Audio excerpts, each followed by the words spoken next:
आप सभी का एक बार फिर से हमारे चैनल पर बहुत बहुत स्वागत है। आज की इस वीडियो में हम बात करने वाले हैं कि प्राण नंबर जो विशिष्ट शिक्षकों को बनवाने के लिए आज एक ऑफिशियल लेटर जारी हुआ है। ये प्राथमिक शिक्षा निदेशक ने एक ऑफिशियल लेटर जारी कर दिया है कि प्राण नंबर कैसे बनेगा और उसका कोड क्या होगा, ये सारी चीज़ें आज जारी कर दी गई हैं। इसके लिए कुछ दिशा निर्देश भी जारी किए गए हैं। ये चीज़ जानना बहुत ज़रूरी है। तो चलिए आज की वीडियो शुरू करते हैं और अंत तक इस वीडियो को देखिएगा ताकि पूरी बात समझ में आ जाए कि किस तरह से प्राण आपको बनवाना है और कैसे प्राण बनेगा। तो प्राण नंबर जनरेट करवाने के लिए आपने अगर आज का लेटर देख लिया हो, जिसमें पंकज कुमार जो भारतीय प्रशासनिक सेवा के अधिकारी हैं और प्राथमिक शिक्षा के निदेशक भी हैं, उन्होंने आज ही यानी 23/1/2025 के डेट में जो है एक लेटर जारी किया है। विषय इसका है विशिष्ट शिक्षकों के वेतन आदि भुगतान हेतु अग्रतर कार्रवाई करने के संबंध में। बाकी इसमें पूरा दिया है कि किस तरह से जो है बाकी चीज़ें होंगी। और सबसे पहले जो है, चूँकि जैसे बीपीएससी में और TR1 TR2 को जिस तरह से प्राण नंबर देकर फिर उसमें जो है जो पेमेंट जो पैसा कटता है वो उसी अकाउंट में प्राण नंबर के अकाउंट में जाता है।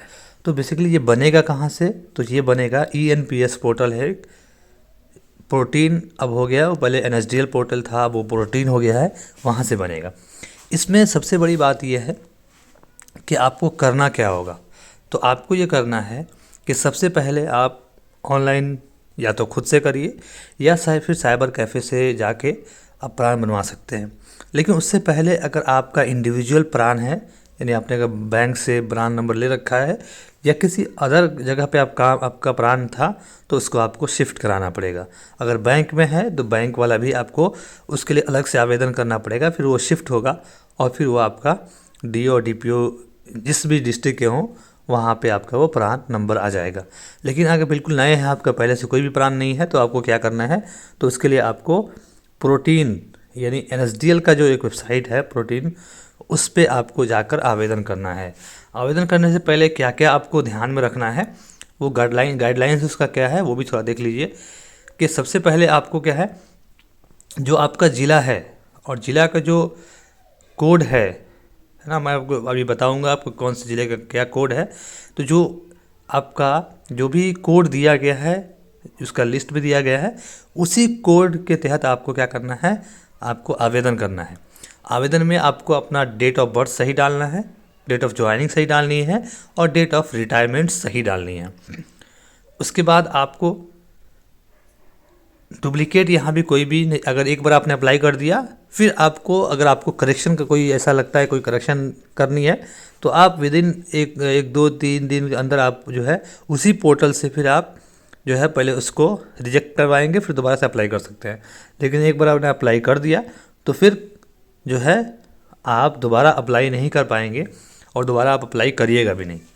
उसके अलावा जो है आपको जो रिक्वेस्ट है प्राण का, उसमें आपको क्या मेंशन करना है, तो आपका एप्लीकेशन नंबर एम्प्लॉय डिटेल में आपने सक्षमता जो दिया है उसका एप्लीकेशन नंबर आपको जो है उसमें डालना है। एप्लीकेशन जैसे TR1 और TR2 में वहाँ पे रोल नंबर दिया गया था, लेकिन आपको अपना एप्लीकेशन नंबर सक्षमता का जो एप्लीकेशन नंबर है वो आपको वहाँ पर डालनी है। इसके लिए जो है बहुत सारी और भी चीज़ें बताई गई हैं कि कैसे आपको क्या करना है।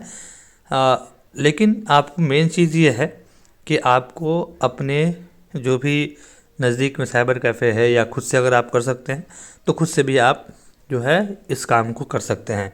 उसके बाद मैं आपको DDO की लिस्ट यहाँ पे दे दूँ, तो देखिए आपको यहाँ पे सामने आपका DDO लिस्ट दिखेगा कि अररिया से लेकर आपको वेस्ट चंपारण तक जितने DDO हैं वो सभी DDO का DDO रजिस्ट्रेशन नंबर यहाँ पे आपको दिखाई देगा डिस्ट्रिक्ट के साथ साथ। आप इसको एक बार देख लीजिए। और करेक्ट जैसे अगर मैं बात करूं अररिया की तो SGB 044826F है। इस तरह से अगर लास्ट में वेस्ट चंपारण की देखूं तो SGB 044096D, ये डिस्ट्रिक्ट एजुकेशन का ऑफिसर का कोड है और इसी ट्रेजरी के माध्यम से जो आपका वेतन भुगतान होगा।